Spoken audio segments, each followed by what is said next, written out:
nagpakita matapos iakyat sa langit.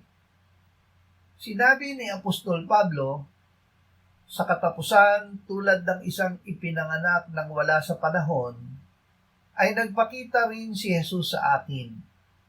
Sapagkat ako ang pinakahamak sa mga apostol, at hindi karapat-dapat na tawaging apostol, sapagkat inusig ko ang iglesia ng Diyos.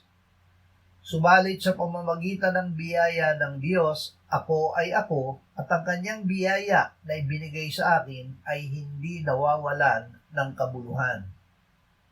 Sa halip ako'y naglingkod ng higit kaysa kanilang lahat, bagaman hindi ako, kundi ang biyaya ng Diyos na nasa akin. Dahil dito, maging ako o sila, sa gayon kami ay nangangaral, at kayo naman ay nanampalataya. Dahil sa kanilang pangangaral, ipinahayag natin si Jesus na Panginoon, at sumampalataya tayo sa ating puso na siya ay binuhay na muli ng Diyos.